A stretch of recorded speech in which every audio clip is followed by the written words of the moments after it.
Welcome, listener, in the shadows. We bring stories into the light. Join me as we explore the encounters no one speaks of and the things that watch from the dark. If you're still here after all that, you already know the kind of stories we tell. The kind that crawl under your skin, that echo in the quiet when the episode ends. If you want to carry a piece of that darkness with you, wear what haunts you. Our exclusive line of merch is made for listeners who feel more at home in the uncanny, the unspoken, the things that don't make sense in the daylight. Shirts, hoodies, and other gear, designed with that same atmosphere of dread, mystery, and whispered wrongness. Candles support the channel, feed the stories. You can grab yours at https://theshadowsprintify me, and as always, don't look behind you. The Man with the Dog's Eyes, Chapter 1. The long haul, the rain had been coming down for 6 straight hours, and the road through rural Kentucky looked less like asphalt and more like a river that had forgotten where it was supposed to end. Reed Mallory's windshield wipers beat a tired rhythm, squealing against the glass every few seconds like they were begging for mercy. The world outside his cab was colorless, just rain and darkness, and the blurring amber of his dashboard lights reflected in his weary eyes. He'd been driving since noon. His logbook said he'd stopped once for gas, once for a bathroom break. Both times he told himself he'd grab a coffee next stop, but the next stop always came and went. The hum of the road kept him in its grip, hypnotic, endless. He wasn't driving toward anywhere that mattered, not anymore. The load in the trailer behind him was refrigerated meat bound for a distribution center near Lexington, the kind of job nobody fought for, just miles, paychecks, and silence. The kind of work that fit the space Reed lived in now, hollow and numbed by distance. Every trucker learned to live with ghosts. You drove long enough, you started collecting them. People you'd left behind, voices that used to fill the passenger seat. Jokes that used to echo across CB channels now filled with static. He used to talk to his wife on long drives. He still did sometimes, out of habit. He just didn't realize it until the silence answered back. The CB crackled once, hissed with a burst of static, then went quiet again. Reed glanced at it, then back to the road. The rain on the windshield distorted everything outside into a dark watercolor smear. Fields, fence posts, a flash of lightning over a hillside. His right hand drifted from the wheel to the coffee cup sitting cold in the holder. Empty, had been for hours. A green road sign flicked by, illuminated by the high beams. HWY 42, 17 miles to IRVINE. Reed sighed through his teeth and shifted in his seat. His lower back screamed. His right leg was half asleep. He rolled his shoulders, turned up the wipers another notch, and muttered something like a prayer for the rain to ease. It didn't. The CB hissed again, longer this time. A low buzz. Then, faintly, like a voice caught inside the machine. Reed, he froze. Static swallowed it before he could be sure. Could have been a name. Could have been his own exhaustion, echoing through the cab like it sometimes did. Yeah, all right, he muttered, voice hoarse. You're hearing things again. He reached over and turned the dial down until the static faded to nothing. The road curved around a hill, black trees bowing in the wind like silhouettes against the flashes of lightning. Every time the sky lit up, the world looked different. Fences warped, power poles doubled, shadows stretched wrong. Somewhere up ahead, through the wash of headlights and rain, a shape flickered into view. At first, Reed thought it was a mailbox, the way it caught the light. But as he slowed, he realized it was moving. A figure standing at the roadside with one arm raised, thumb out. He almost didn't stop. Nobody in their right mind picked up a hitchhiker in a storm like this. But there was something about the way the figure stood there, perfectly still, head tilted slightly down, shoulders squared, that made him ease up on the accelerator. The red glow of his taillights reflected on wet pavement as the rig slowed to a crawl. The figure didn't move. Reed thumbed the switch for his brights. The headlights flared through the rain, and for a second he saw the man clearly. Soaked jacket, hood pulled low, a duffel bag slung over one shoulder, mud up to his knees. He looked like he'd been walking a long time. Reed tapped the brakes, then sighed. God damn it! He eased the truck onto the shoulder and reached for the window switch. The rain roared louder outside, hammering the metal like gravel. The man approached slowly, one step, then another, until he was framed in the side mirror. Reed rolled down the window just enough to be heard. "Where you headed?" he called out. The man's voice came low, polite. "East." Reed nodded toward the door. "Hop in. Just don't drip too much." The hitchhiker smiled faintly, or maybe that was just the lightning. He climbed up into the passenger seat with surprising grace for someone drenched to the bone, closing the door behind him without a sound. The air inside the cab changed. Thicker, heavier. Reed put the truck in gear again, eyes on the road, pretending not to notice how quiet the man stayed.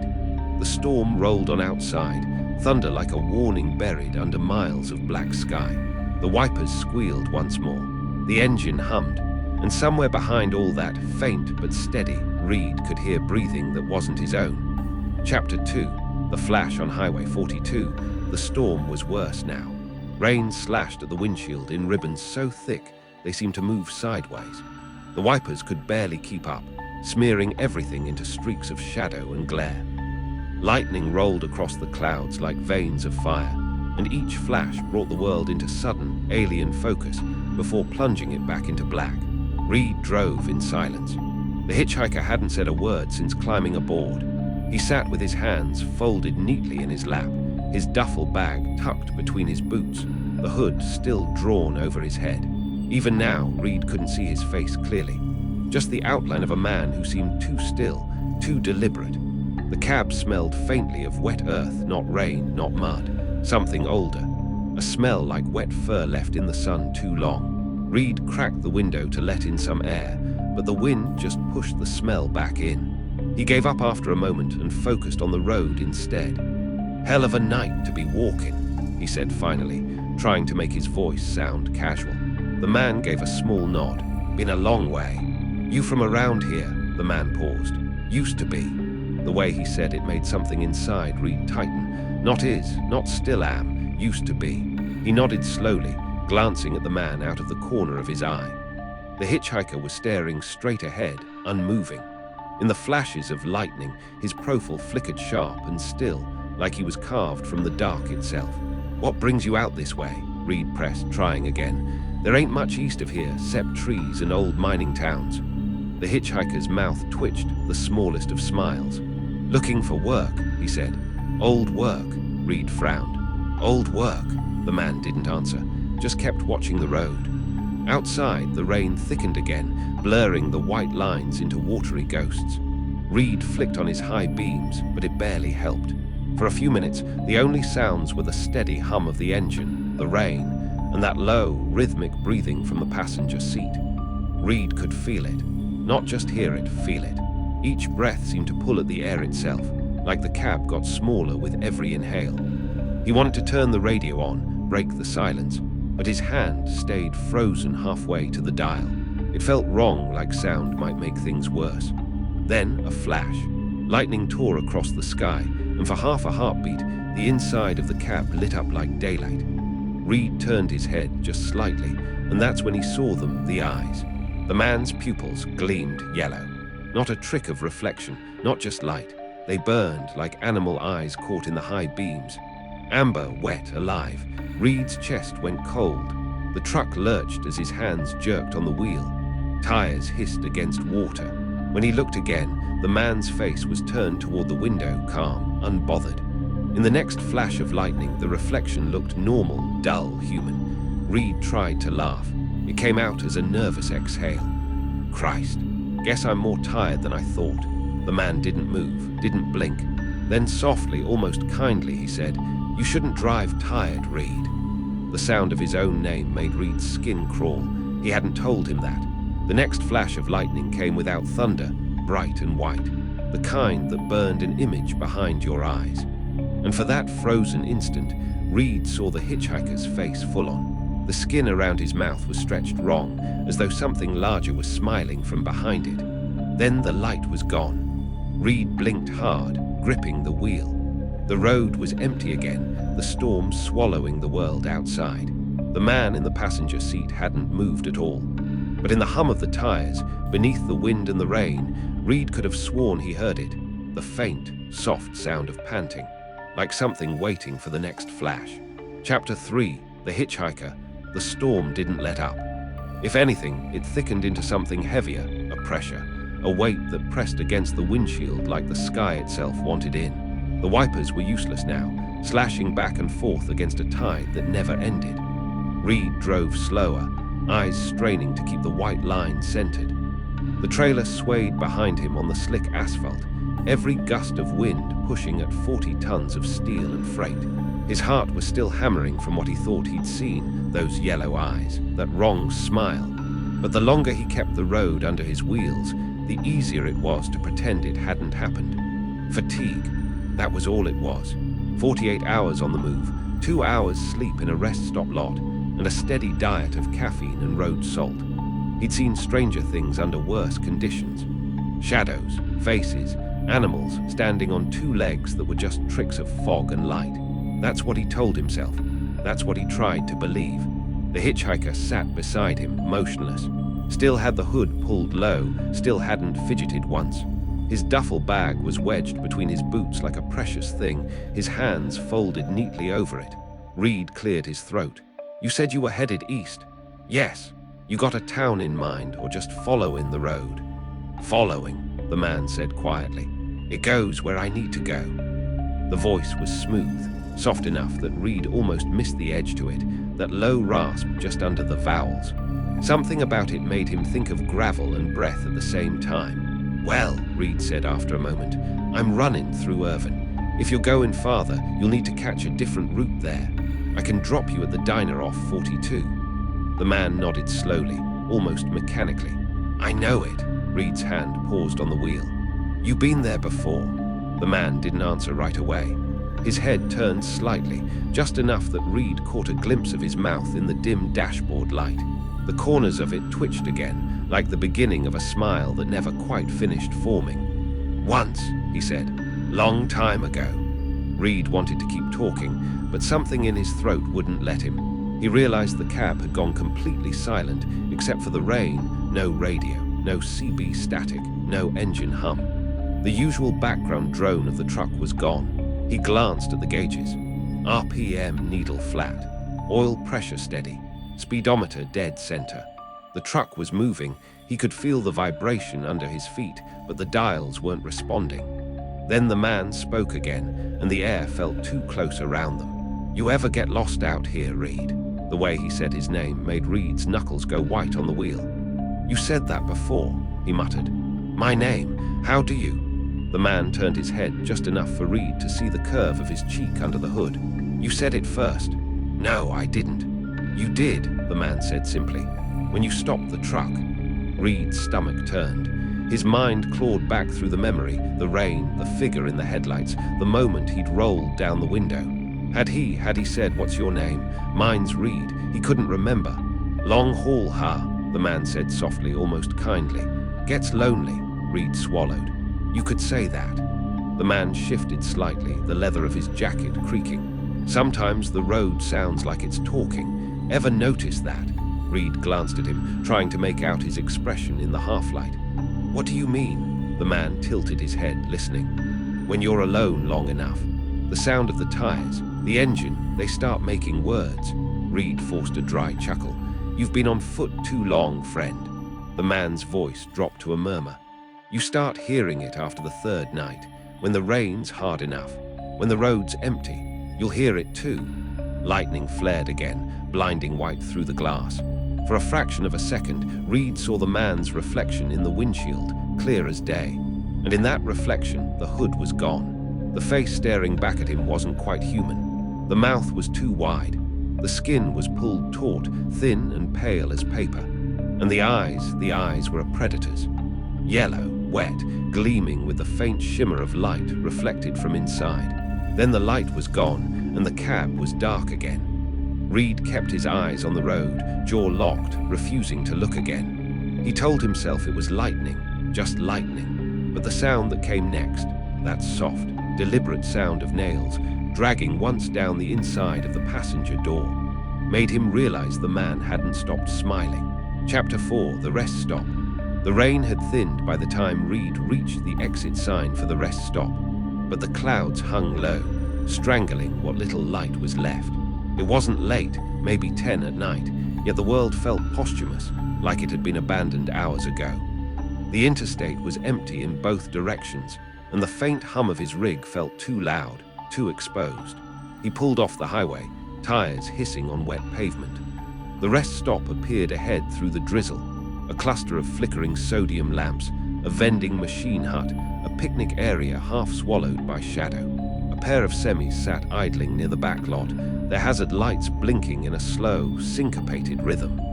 Reed's hands were shaking. He noticed that as he reached for the key and cut the ignition, the engine coughed, then died with a hollow groan. Silence pressed in. He turned to the passenger seat. Empty. The duffel bag was gone too. He waited, not breathing, just listening. The cab smelled of wet leather and ozone, faintly metallic. The rain tapped the windshield like fingernails. He looked again, half expecting to see movement in the side mirror, that hooded shape stepping down into the puddles. But there was nothing. "Jesus," he whispered, rubbing his face. "You're lost in it, Reed." He climbed out of the truck, boots crunching on gravel, and stretched his back. The air was sharp and damp. He could see his breath. Somewhere out in the distance, thunder rolled like shifting stone. Inside the rest stop, the fluorescent lights buzzed. It was one of those late-night outposts built in the 80s, pale tile floors, stale coffee smell, maps behind cloudy glass, and a vending area humming with the mechanical indifference of machines that had long stopped being stocked. A single man sat at a booth in the corner, head down over a cup of coffee. The attendant behind the counter was reading a magazine, half asleep. It should have been comforting, that dull, human mundanity of travel, but the stillness didn't feel real. Reed poured himself a coffee from the dispenser. The liquid came out watery and grey. He looked up to say something to the attendant, ask about the weather, the next town, anything to tether himself, but froze. The man behind the counter was familiar. He didn't know why, but he was sure of it. The angle of his jaw, the slight hitch in his breath, the way he leaned on his elbows, Reed had seen it before. Maybe a diner somewhere downstate. A truck stop in Tennessee. No, not quite. The man looked up. Their eyes met. Reed's heart stuttered. For a moment, just one flicker, the man's pupils caught the fluorescent light and glowed a dull yellow. Reed blinked. Gone. Just brown eyes now. Ordinary. "You all right there?" the attendant asked, smiling faintly. "You look like you've seen a ghost." Reed swallowed. "Just tired." "Long haul." "Yeah," the man nodded. "They get longer the more you drive." He gestured toward the corner booth.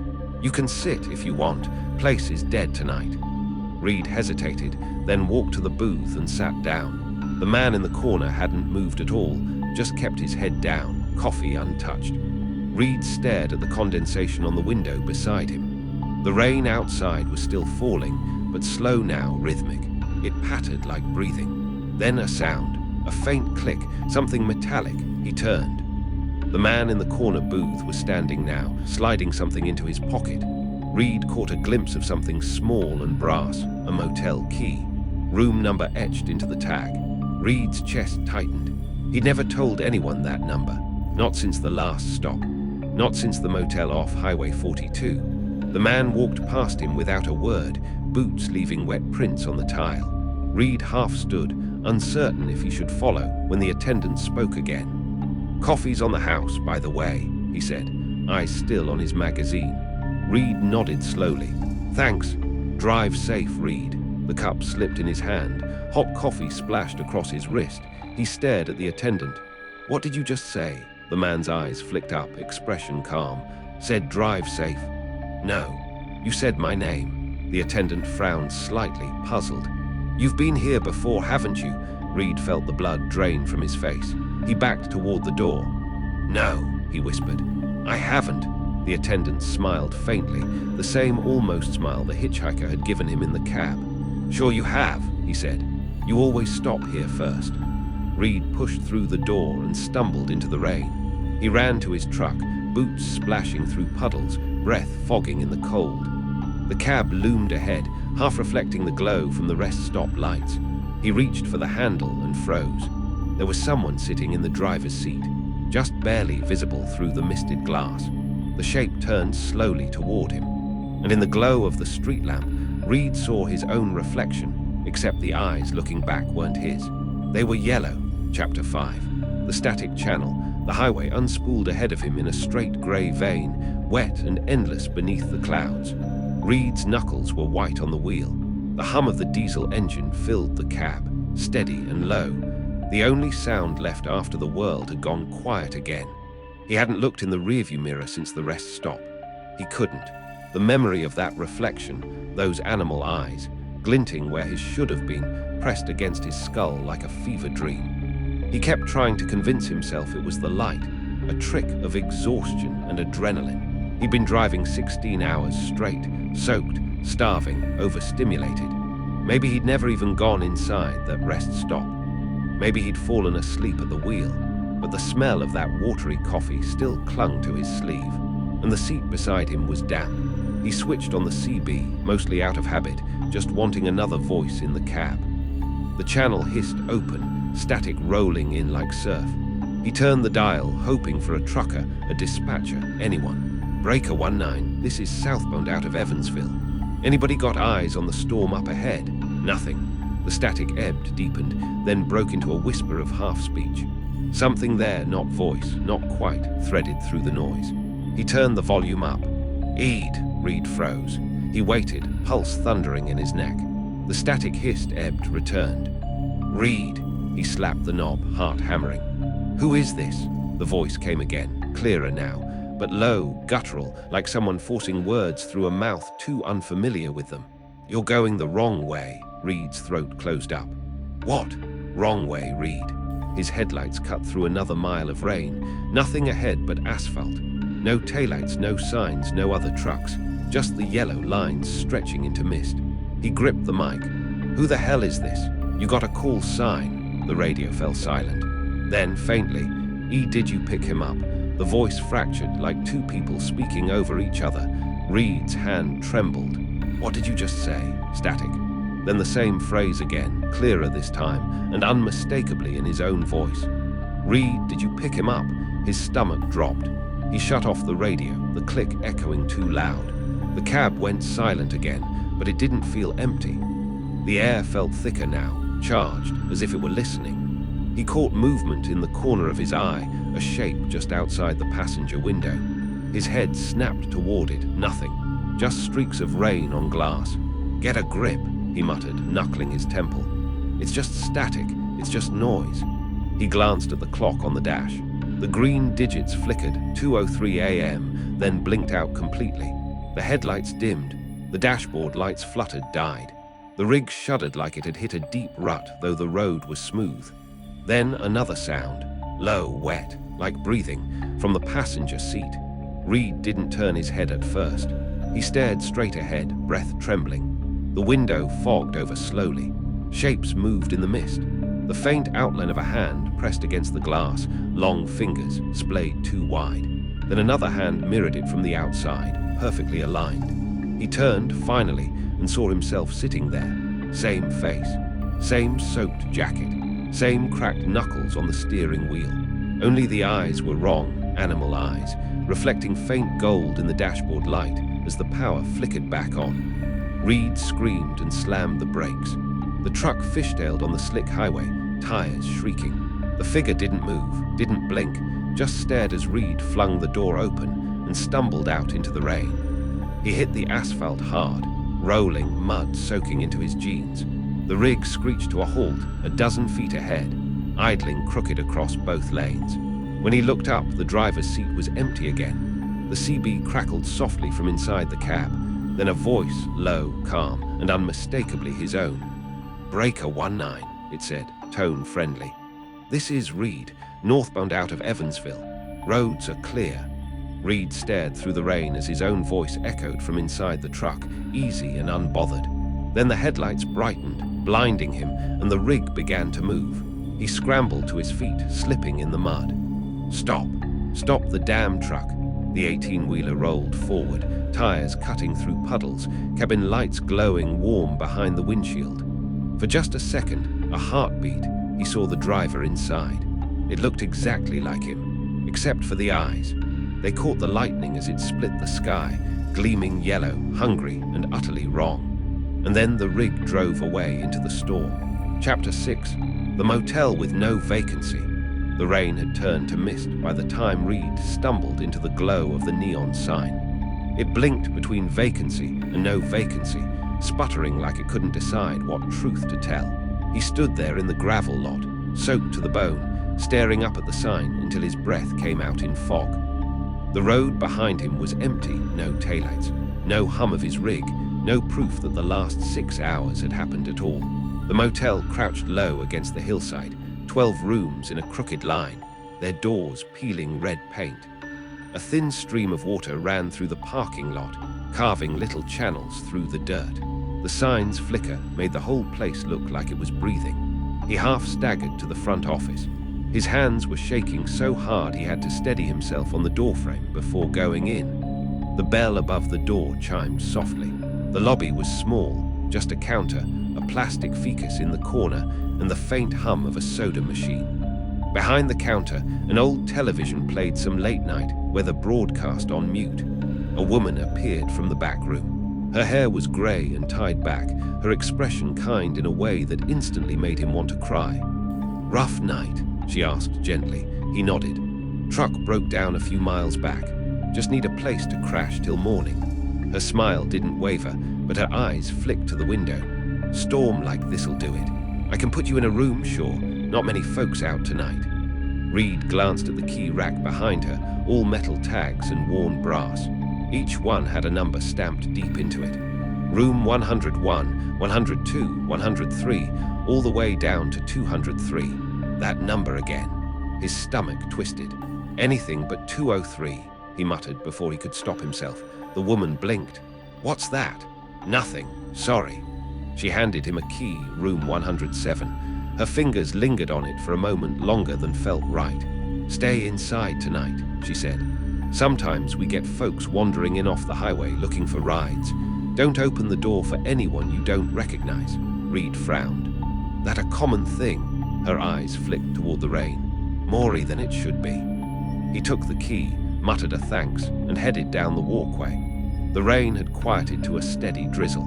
He could hear the low hum of the sign behind him, that sputtering rhythm of no vacancy, vacancy, no vacancy, like it was stuttering between worlds.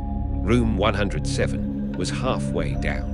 The lock turned stiffly, the door swelling from the damp. The room smelled of mildew and old carpet cleaner, but it was warm. He shut the door behind him, dropped his bag, and sat on the bed. He stayed there for a long time, just listening. The rain outside, the hum of the heater, and beneath it, something else. A low whistle, barely audible, but there. Threading through the sound of the rain like a melody remembered from somewhere far away. He stood, heart pounding, and pressed his ear to the wall. The whistling grew clearer, rising and falling, rhythmic, almost patterned. It was coming from the room next door. "Probably a TV," he whispered. "Or the pipes. Just the pipes." But when he turned toward the window, the curtains shifted. Someone was standing outside. Not moving, just there, shape outlined in the weak neon light bleeding through the mist.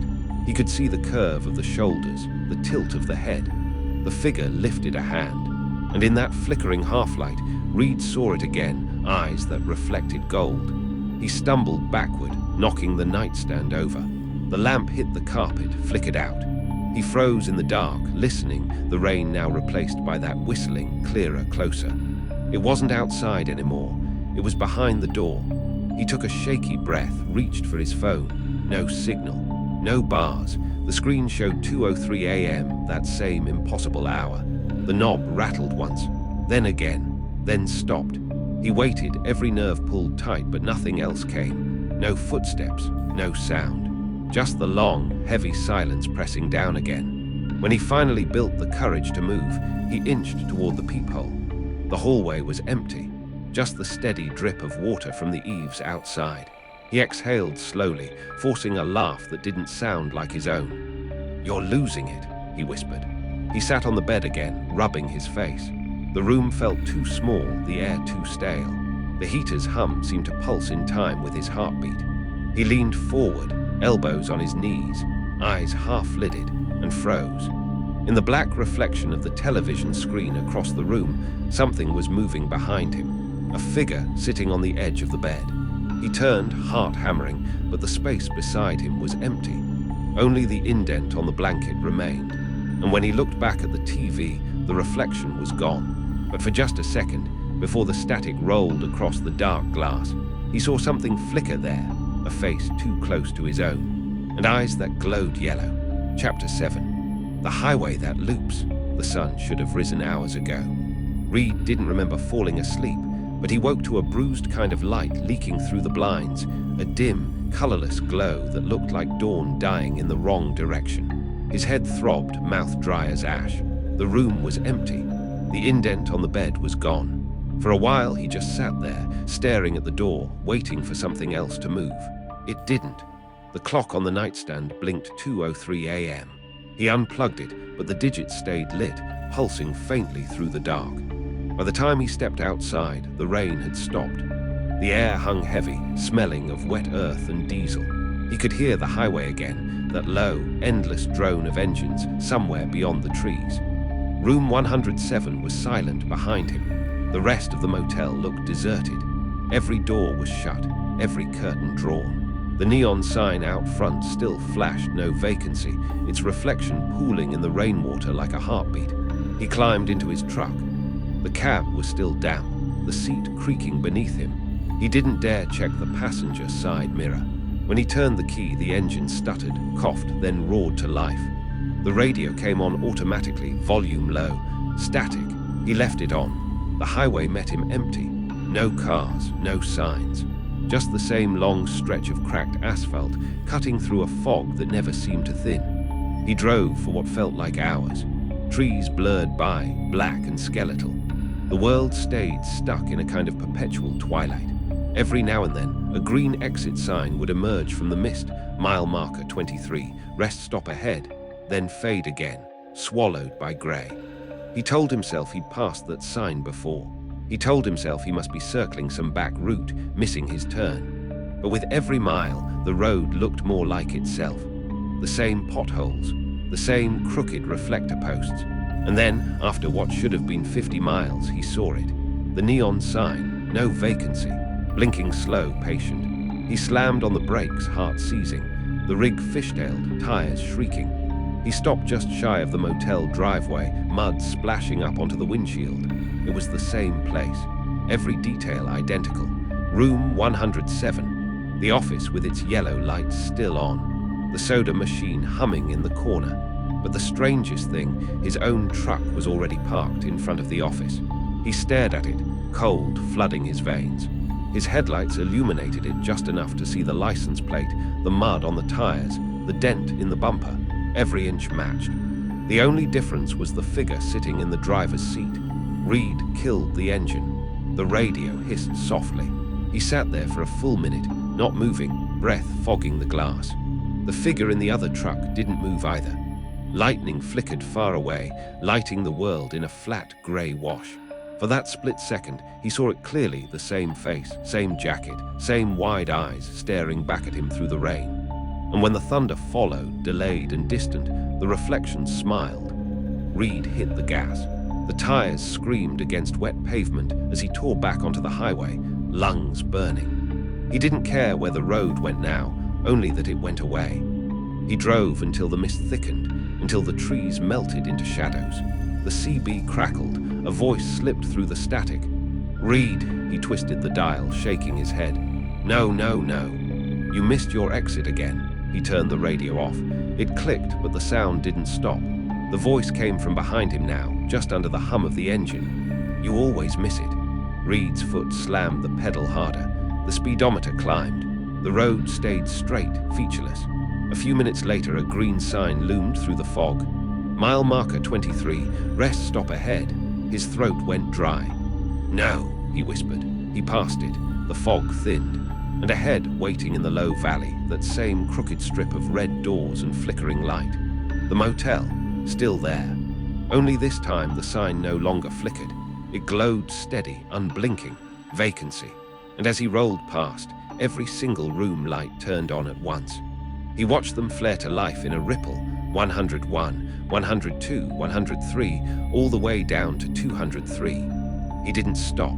He couldn't. But when his headlights swept over the parking lot, he caught a glimpse of something that made him scream. Every car in the lot was his. Different states, different years. Rusted, polished, damaged, pristine, but all of them were his rig, each parked facing the office. Each with a driver inside, each staring at him as he passed. And every single one of them smiled when the lightning struck. Chapter 8, The Room That Answers Back. He didn't remember stopping. The truck's engine was off, the keys still dangling from the ignition, the CB dead silent. Reed sat there gripping the wheel, chest heaving, watching his breath fog against the glass. The fog outside had thickened into something heavier, almost physical, as if the air had congealed into muscle and mist. Every sound was muffled, every shadow soft at the edges. The motel's red doors glowed faintly through it all, bleeding color into the haze. Room 107 was waiting. He climbed out. His boots hit the asphalt with a hollow clack that seemed to echo too long, like the sound was trapped inside a tunnel. Each step toward the door felt heavier than the last. His reflection trailed beside him in the windows of his own parked trucks, dozens of them. Each cab holding a pale, motionless version of himself, staring out with perfect stillness. The one in the nearest truck moved. It wasn't much, just a tilt of the head, like a curious dog catching a scent. Reed froze. The other Reed smiled, slow and deliberate, the corners of his mouth stretching too far, the eyes catching a glint of yellow. Reed turned and walked faster. He didn't look again until he reached the door of room 107. The key from his pocket fit perfectly. When he turned it, the lock clicked open with a sound like a throat clearing. The smell hit him first. Rain, diesel, and something sweet underneath, like rot hidden in wet plaster. The lights were off, but the television glowed faintly blue in the corner, its static flickering in pulses that almost seemed to sync with his heartbeat. He stepped inside. On the bed was a motel notepad. The first line was written in thick, shaky pen, "You're not supposed to see yourself."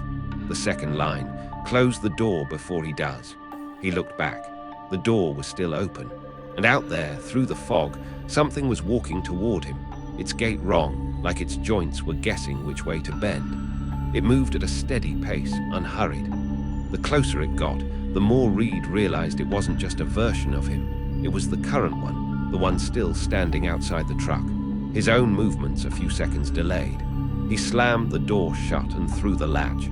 The instant the lock clicked, the room went dead silent. Even the static cut out. He turned toward the TV. The screen showed him. Not a reflection him, sitting exactly where he stood, but in a room that looked wrong.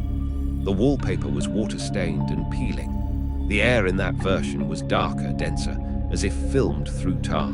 The figure in the TV turned its head toward him and smiled. Then faintly, his own voice came through the speaker. "You left me out there too long." Reed staggered backward, slamming into the dresser. "What are you?" "You already know." The TV Reed leaned closer, his face swimming in static and blur. His pupils flared, golden and sharp. The smile didn't break. "One of us drives, the other waits." Reed's knees hit the carpet. The smell of ozone filled the air. The TV's glow pulsed brighter, and for a moment, the hum beneath it almost sounded like breathing. "It's your turn," the screen whispered. "No, it always is." The screen flickered once more, then showed the parking lot outside. Every single cab door was open now, and every one of the other Reeds was stepping out at the same time, their movements perfectly synchronized, their yellow eyes cutting through the fog like tiny twin headlights. They were walking toward room 107. He backed away from the TV, heart thundering, sweat slick down his neck. The window blinds rattled as if a storm were rolling in, but when he peeked through, the world outside was too still. No wind, no thunder, just them. Dozens of his own faces, their expressions soft and empty, moving in silence across the asphalt. Reed turned back to the room, only to see the TV flicker to a new image, a door. Room 107's door. On the screen, someone was knocking, and the sound followed an instant later. 3 knocks, perfectly timed. He didn't move, didn't breathe. Another knock, louder this time. The hinges groaned. Then the voice, his own, muffled through the wood. "You can't stay in there forever, Reed. Someone has to drive." The notepad on the bed fluttered in an unseen breeze. He grabbed it, desperate, flipping to the last page. There was one final line written there, ink smeared like it had been scrawled in panic. "If you hear him speak your name, don't answer." The knock stopped. Silence. Then, from the TV, the camera shifted again, showing the inside of room 107. He was in it, but the version on the screen wasn't moving, just sitting on the bed, head tilted, smiling. The TV read raised one hand and pointed directly at him. And behind the static, under the hum, a whisper rose from every speaker, every wall, every reflection. "You already did." The doorknob turned, slow, deliberate. Reed dropped the notepad and ran for the bathroom, slamming the door, pressing his weight against it. The light overhead flickered, then went out completely. Something began moving in the dark beyond the door, boots dragging on the carpet. Then a soft, wet breath pressed against the crack beneath it. And in the dark, from somewhere impossibly close to his ear, his own voice whispered, "You left the TV on." Chapter 9. The one who keeps driving. The sound of the engine brought him back. The low hum beneath his hands, the tremble through the steering wheel, familiar, grounding. He was driving again. Rain streaked down the windshield in diagonal ribbons, chasing the faint glow of his headlights as they cut through the dark. The wipers dragged across the glass with a tired rhythm, one blade squealing on every pass. He didn't remember leaving the motel, didn't remember the door opening, or the thing behind it, just the hum of the road, the smell of wet asphalt, the sense that something had been traded. His reflection in the window looked wrong, sharper, too still when he blinked. He tried not to look at it, but it was like staring down an oncoming lane, impossible to ignore. "Room 107, he whispered to himself. "Just keep moving." The CB radio crackled to life. Static first, then a voice beneath it, warped, fading in and out like it was fighting through a storm. "You left the lights on." Reed froze. The voice was his own. He turned the dial, switching channels, but every frequency carried the same faint hum, the same breath between words. "You're going the wrong way. We're still in the lot. Don't look in the mirror." He reached for the switch to kill the power, but the CB didn't shut off. The dial kept turning on its own, cycling through channels faster and faster, until the speaker screamed with overlapping noise. Dozens of his own voices, whispering over each other like a hive of broken tape recordings. He slammed the heel of his hand into the radio. The noise stopped. The cab was silent again, except for the hum of the engine and the faint click, click, click of something tapping against the passenger side window. He turned his head slowly. There was someone sitting there. The hitchhiker. Same soaked jacket, same empty hands resting in his lap. His head was turned toward Reed, and his mouth hung slightly open, not smiling, not breathing, just open. The skin around his eyes looked off, like the shape of the bones beneath didn't belong to a man. Lightning flashed outside. For an instant, his pupils flared bright yellow. Reed slammed on the brakes. The truck fishtailed across the wet pavement, skidding to a stop half off the shoulder. He gasped for air, knuckles white against the steering wheel, but the passenger seat was empty again. The seatbelt was still buckled. Wet footprints shimmered faintly on the floor mat. The CB crackled once more, just enough to whisper, "Don't stop." He looked out through the rain. The road ahead stretched forever, straight and shining black, with no towns, no lights, only the faint red glow of tail lights far ahead, pulsing in rhythm. He put the truck back in gear and followed. Hours passed, or minutes. The sky never lightened. The tail lights stayed the same distance ahead, close enough to tease, never enough to reach. When he finally caught sight of a green highway sign through the storm, his breath hitched. Mile marker 42, Mount Hitchhiker exit 1 mile, he frowned. He'd passed that sign already, twice. He looked at the clock on the dashboard. 12:07, same as before. He drove another mile, another sign. Mile marker 42, Mount Hitchhiker exit 1 mile, he slammed the dashboard with his fist. No, that's not. The truck's headlights flickered. The wipers froze halfway up the glass. And for the briefest moment, he saw them again, shapes moving in the rain, keeping pace on both sides of the road. Dozens of them. Men walking through the storm, perfectly parallel with his truck, each one wearing the same soaked jacket, each face half hidden by the rain. They didn't stumble, didn't flinch at the thunder. They just walked, eyes fixed forward. As he stared, the rearview mirror caught the faintest glimmer, a reflection that wasn't his own. The hitchhiker's yellow eyes stared back at him from behind the glass. Reed tore the mirror off and threw it into the footwell. His pulse roared in his ears, hands trembling as he pushed the truck harder down the endless stretch of blacktop. But the voice came again, clearer this time, as if sitting right beside him. "You can't outrun the road you made." He looked to the side. The hitchhiker was there again, but now the wet skin of his face seemed to shimmer, to peel, to shift. Every flash of lightning gave him a new face, one of the men outside, one of the other Reeds, the motel clerk, even the reflection from the TV. All of them flickering through him like a slideshow of lives borrowed and worn thin. "We all keep driving," the thing said, its voice rippling through every version. "That's the rule." Reed gripped the wheel, tears blurring his vision. "Why me?" the thing smiled. "Because you looked." The road ahead began to bend, but his headlights showed nothing past the curve, only fog. He hit the brakes too late. The truck plowed through the mist, weightless for half a heartbeat. Then silence. The hum of the engine faded. The radio hissed softly. Somewhere nearby, a CB clicked on. "Breaker 19. Anyone out there?" Names Reed. I think I'm lost." A pause. Then another voice answered. "Copy that, Reed. Just keep driving.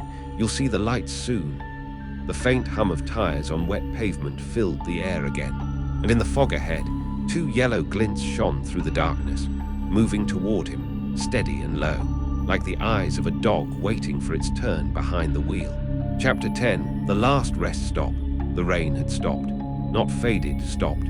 Reed noticed it first in the absence of sound. No patter on the windshield, no hiss of tires on slick asphalt. The wipers dragged across dry glass now, squealing like rubber on stone. He slowed the truck. The road ahead was empty, drained of color beneath a sky the shade of old smoke. The fog had thickened into a living thing, a gray wall that swallowed everything beyond the next 10 feet. He didn't know how long he'd been driving. The fuel gauge hadn't moved. Neither had the clock. 12:07. Always 12:07. He passed the sign again, mile marker 42, but this time there was something new beneath it. A hand-painted arrow on warped plywood, nailed crudely to the post. Last rest stop, 1 mile. He didn't remember that being there before. Reed's palms were slick against the wheel. Every instinct screamed at him to keep driving, to ignore it, but his mind was unraveling thread by thread. He needed a voice that wasn't his own. A light, a sound, something real. He took the exit. The ramp curved downward into the fog, winding through skeletal trees that pressed too close to the road. The air grew stiller with every turn. No birds, no wind. And then, through the gray, light. A small building appeared at the base of the hill, a squat rest stop, half concrete, half rusted siding. A single gas pump leaned sideways in the lot, its hose still looped neatly on the hook.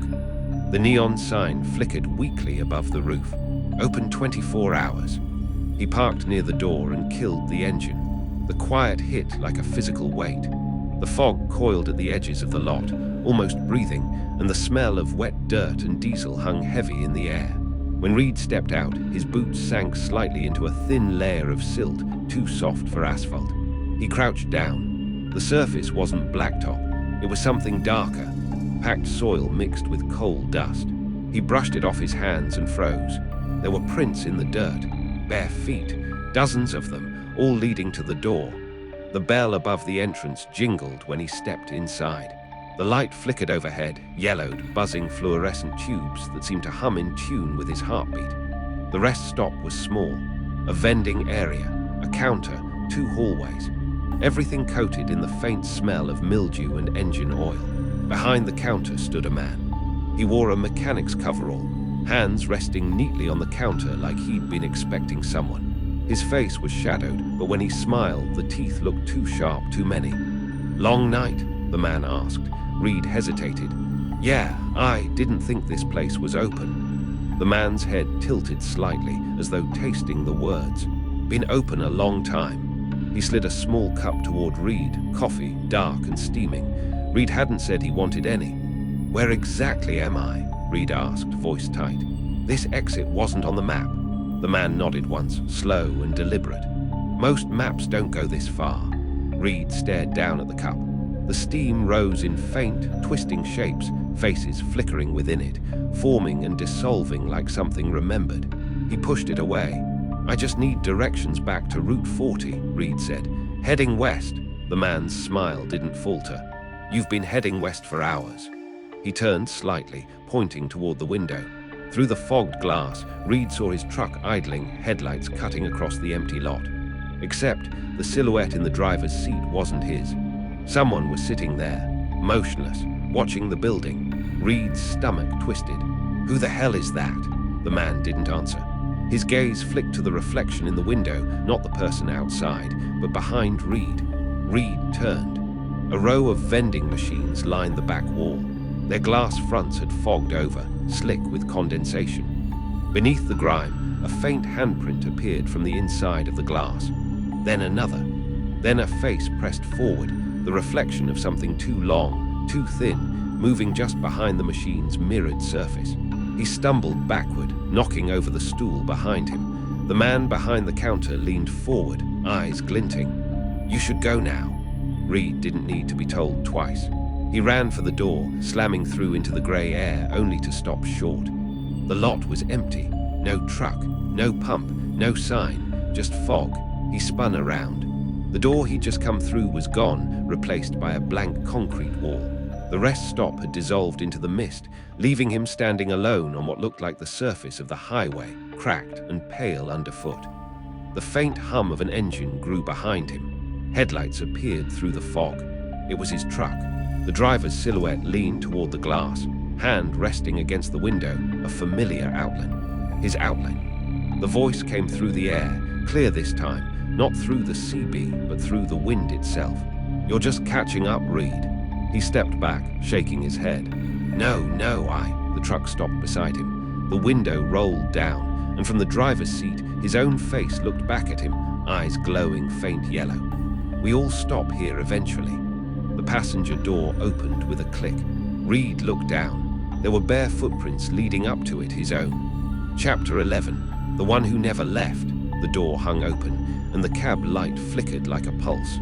Reed stood there, rainless air pressing around him, the fog curling through the open door as though the truck itself were breathing. His double didn't move, just sat there in the driver's seat, hands on the wheel, eyes glinting that pale yellow under the dashboard's glow. Reed took a single step forward, gravel crunching beneath his boots, and the sound was wrong. Too hollow, like walking on the inside of something. The figure inside smiled faintly, and the reflection in the windshield smiled with him, a half second too late. The glass shuddered as if something underneath it wanted to surface. "You've been on this road before," the other Reed said. His voice wasn't quite his. It sounded like an old recording of himself, familiar, but stretched, saturated with distance. Reed shook his head. No, I took the wrong exit, that's all." The double's eyes flickered. "You took the same one." He nodded toward the passenger seat. "Get in." Reed looked down at the open door, the faintly wet footprints leading right up to it, and realized with a chill that they didn't stop there. They continued up the door panel, like someone had climbed inside on hands and knees. "I'm not going with you," Reed whispered. The other smiled wider, teeth lengthening with the motion, or maybe it was just the way the light hit them. "You already did." And then Reed saw them, reflections in the fog around the truck. Not figures, but moments. Dozens of scenes shimmering in the mist like oil on water, flashes of his hands gripping the wheel, eyes in the mirror, lightning across the windshield. Each one of them slightly different, slightly off, each driving the same endless stretch of highway under the same broken clock. He backed away, but the air behind him was crowded. Shapes loomed in the fog, not people, but silhouettes of himself. Some in uniforms, some bloodied, some grey and soaked, faces eroded by the road. All watching him with dull, animal patience. "Where do you think you go?" the voice asked from everywhere at once. "When you don't make it out." Reed turned and ran. His boots struck the cracked pavement, but every step echoed like he was running inside a tunnel, the sound looping endlessly. The fog stretched with him, swallowing distance. When he looked back, the truck was still there, but it wasn't following. It was waiting. The cab light still flickered. Inside, the other Reed turned off the ignition. He didn't know how long he ran, or if he ran at all. Eventually, the world opened up again. Another stretch of road, another sign. Mile marker 42, Mount Hitchhiker exit 1 mile. The paint was fresh. The sign new. He stopped in the middle of the lane, chest heaving. He laughed once, sharp and hopeless. No, it's not real. It's not real. But the sound of an engine rose behind him. He turned. A semi-truck, headlights burning through the fog. Same make, same dented fender. It barreled toward him, horn blaring, and then it slowed. The driver's window rolled down. A man inside looked out, face half-lit by the dashboard. Same stubble, same lines around the eyes. "Hey," the man called out. "You okay out here?" Reed opened his mouth. No sound came. He could see it now, reflected in the windshield. The driver's eyes, gold in the passing light. Lightning cracked across the sky. When the flash faded, Reed was gone. The truck idled there for a moment, door still open, rainless fog swallowing the sound. The driver, the new Reed, stared at the empty road, brow furrowed like he was trying to remember something. Then he put the truck in gear and drove on. In the rearview mirror, for a split second, the seat behind him shifted.